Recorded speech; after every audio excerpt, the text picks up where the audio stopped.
The Child. It is early in the morning as I walk through the countryside, and I feel happy and at peace. Up ahead, I see a stone building that seems to be very old. Its ancient roof is also made of stone, and along the front stand large marble columns.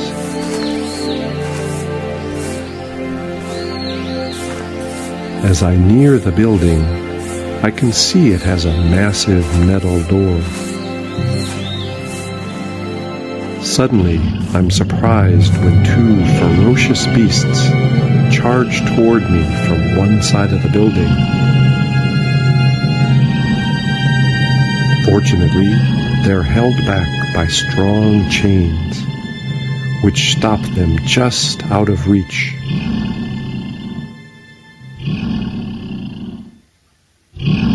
I can't approach the door without being attacked by the animals, so I throw them a sack of food. The beasts eagerly devour the food and soon fall fast asleep.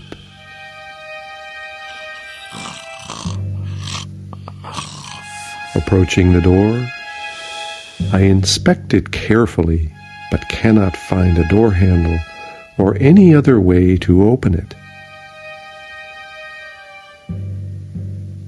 Nevertheless, I push gently, and the door swings open with an ancient creaking sound.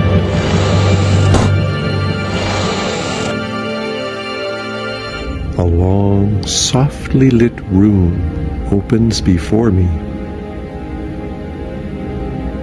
I cannot see to the end, but on the left and right are life-size paintings that reach nearly to the floor. Each portrays a different scene. The first, on my left, depicts a magician seated behind a table spread with cards, dice, and other games of chance. My gaze is drawn to this character's curious hat.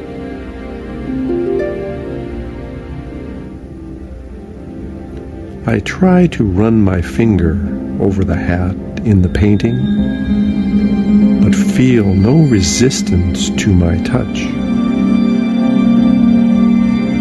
Instead, my arm enters right into the picture. So I go ahead and put one leg, and then my whole body into the painting. Raising a hand, the magician exclaims, "Not so fast. You can't come in unless you pay admission." Searching through my pockets, I pull out a small crystalline sphere, which I give to this trickster. The colorful character nods, and I enter.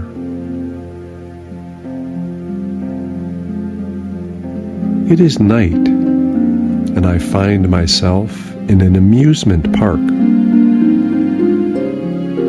Everywhere I see mechanical rides filled with light and movement, but I do not see any people.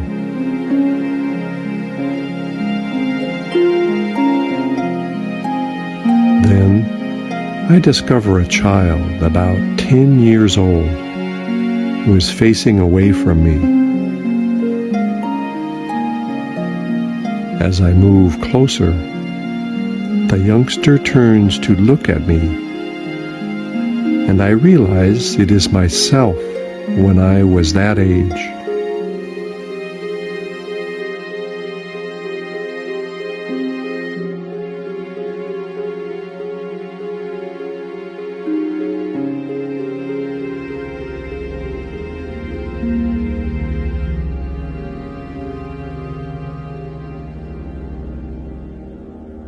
"What are you doing here?" I ask. The child tells me something about an injustice that has happened, and then begins to cry. To console the child, I promise that we'll go on some rides. But the youngster insists on talking about the injustice.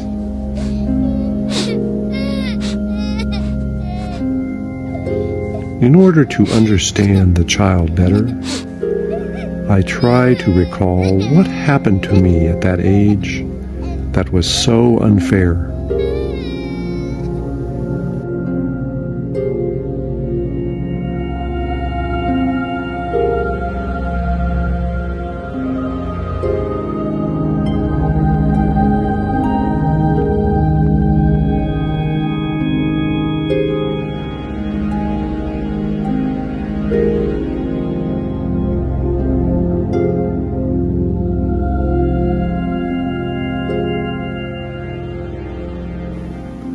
Now, I remember that injustice, and somehow I realize it's like a situation I'm experiencing in my life right now. I reflect on this, but the child continues to cry.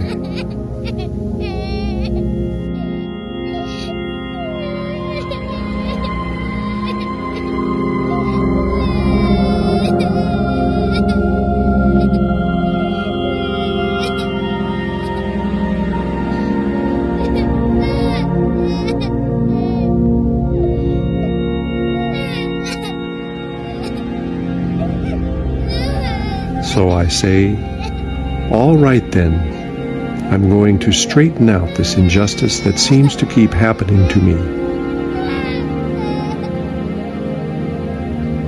To begin with, I'll be friendly toward the people who are creating this situation for me.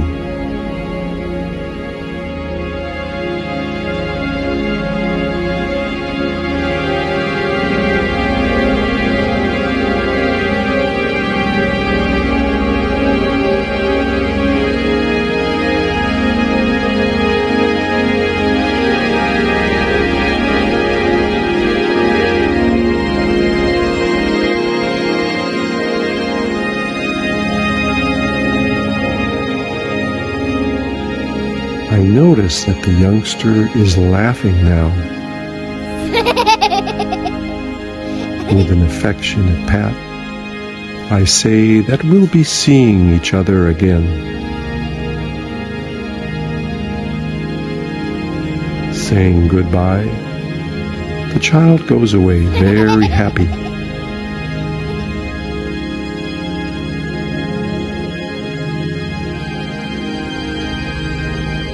I leave the amusement park, passing beside the magician, who gives me a quick sidelong glance. As I go by, I brush against his hat, prompting a playful wink from this extraordinary character.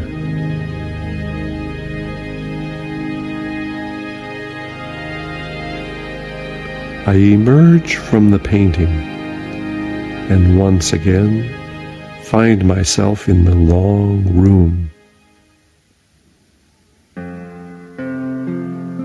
Walking slowly, I cross the room and go through the door. Outside, the animals remain fast asleep, and I pass between them without fear. A magnificent day greets me. I make my way back across the open fields, whistling and singing, with the sensation that at last I understand the situation that has been a burden to me for a very long time.